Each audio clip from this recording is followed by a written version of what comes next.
Hello and welcome to this brand new channel. This channel is all about the real Jack Army. This is going to be the #1 Swansea City transfers, match previews and match reaction. Today's video is all about my upcoming 2020-2021 EFL Championship table predictions. So without further ado, let's get into the video. In first place, I have put Norwich City. I think that Norwich City will do well in the Championship. Back in the 2018-2019 season, they won the league by 5 points. And I also believe if they can keep some of their Premier League stars like Timo Pukki and Todd Cantwell, then I think that they will do okay. In other news, they have also loaned in Oliver Skipp from Tottenham Hotspur. A couple of weeks ago, Jose Mourinho was with Oliver Skipp and he said he is a future Tottenham Hotspur captain in the making. So will that be a good signing for Norwich or not? We'll have to wait and see. In second place, I have put AFC Bournemouth. Some say the Championship is a real struggle and we'll have to wait and see for Bournemouth. They've spent 5 seasons in the Premier League, so it's going to be a bit of a shock for them to come down to the Championship. And they have lost some key players already. The latest is Boric, the goalkeeper. He's joined Sheffield United on a 4-year deal, I want to say. But I think if they can keep the likes of Callum Wilson, then I think they'll be okay. And they got a new manager as well, so a new ideas and philosophy for him. Will we see Bournemouth going straight back up along with Norwich?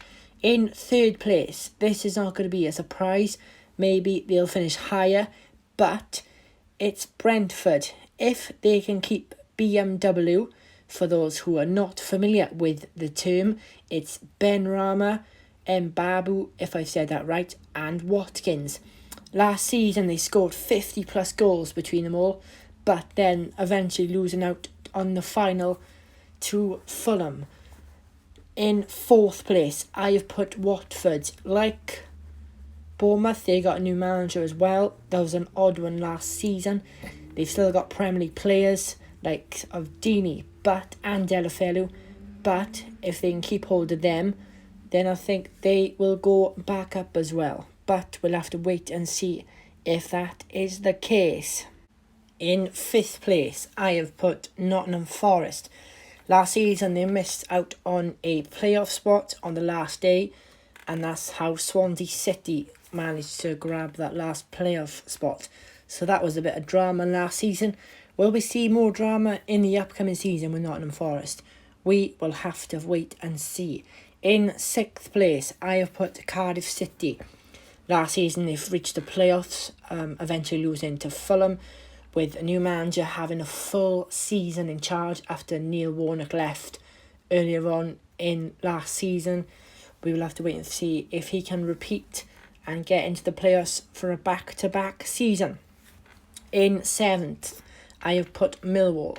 They finished 8th last season and they have already loaned in another Tottenham player, Troy Parrott. He has come in on a season-long loan and wait and see if he can do the business up front for Millwall. And in 8th, I have put Queen's Park Rangers. They finished 13th last season and have already loaned in Lyndon Dykes from Livingston in Scotland. Can he be the man to push his QPR up the table? 9th, I have put Bristol City down. Last season, they finished 12th in the Championship, and they also beat Fulham away and drew to Fulham, and they also beat Cardiff City. In 10th, they finished 10th last season, and that's Derby County. The likes of Tom Lawrence and David Marshall, some key players for the Rams. And in 11th, I have put Swansea City. Last season, coming in was Steve Cooper, his first manager's job.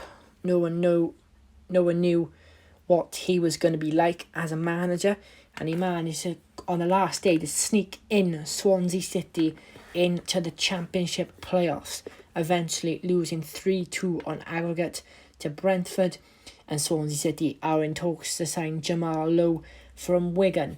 That one is still yet to be finalised, with other clubs interested in the winger. And in 12th, I have put Reading. Last season they finished 14th in the Championship, and they are in talks to sign Shea Ojo from Liverpool, but other clubs are interested in the youngster from Liverpool. In 13th, I have put Blackburn Rovers.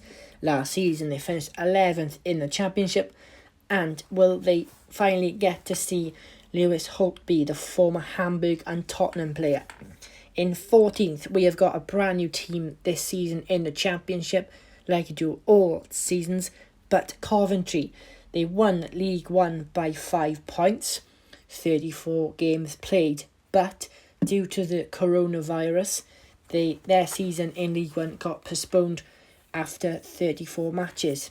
In 15th, a new team as well again here, it's Rotherham. Last season they finished second behind Coventry, and they are also known, their nickname, as the Millers, if no one knows much about Rotherham. Same here, but I'm sure we will get to see more from them in the upcoming season. And in 16th, I have put Birmingham City. Last season they finished 20th. They avoided relegation by 2 points, and they have signed George Friend from Blackburn. I want to say Blackburn. 17th place, I have put newcomers Wickham. I think that they will struggle personally, but you never know. In the Championship you can have a run of amazing games and then go on such a losing streak. But last season they won the League One playoff final, and their main man, in my eyes, is the former Swansea City striker Akinfenwa. He's still going strong, and I bet you by a mile he will score against Swansea City, because every single Swansea City player seems to have their input in scoring against us, but you never know. In 18th place, I have put Preston North End. Last season they finished 9th in the Championship. They won 18 matches out of 46, and again, another former Swansea City player, Scott Sinclair, is still there. And in 19th place, I have put Barnsley. Last season they finished 21st in the Championship, 1 point above the relegation zone. So will they learn from their mistakes last season, or will they face relegation this season? And in 20th, I put Sheffield Wednesday. Last season they finished 16th, and they have had a bid for Josh Windass, but has been rejected. Will they still pursue him or go after another player? We will have to wait and find out on that. Again, to the nitty-gritty now of the bottom of the Championship. These are the teams who I think will struggle, but we never know. In 21st place, I have put Stoke City, also known as the Potterers. Last season they finished 15th in the Championship, but numerous speculation around the goalkeeper situation, with Jack Butland having his transfer fee slashed from 15 million down to 8 million. Will Premier League clubs come in for him? In 22nd place, I have put Huddersfield Town. Last season they finished 18th in the Championship, so will they look to press on this season or not? They are again linked with Ojo, the Liverpool winger, along with other Championship clubs, but we will have to wait and see on that one. In 23rd place, I have put Middlesbrough. Last season they finished 17th, but this season, having Neil Warnock coming in late into the season, will he look to stamp his authority on the Middlesbrough team? But you never know. And in 24th place, last season, Luton Town, they finished 19th in this Championship season, and they also finished 2 points above the relegation zone. Will relegation be looming for them again this season? I think so, but you never know. And their nickname is the Hatters. I didn't know that, and maybe some of you didn't. So that concludes today's video. And of course, with the season just around the corner, like a month away, I will be back either on Saturday or Sunday for a EFL Championship special, where we will find out the fate of Swansea City's season and the fixtures which are coming out tomorrow. So I'll be back on the weekend to bring you reaction and my views on the upcoming season. Please like and subscribe if you have enjoyed this video, guys. So I'll be back on the over the weekend. So please stay safe and I will see you again. Thank you.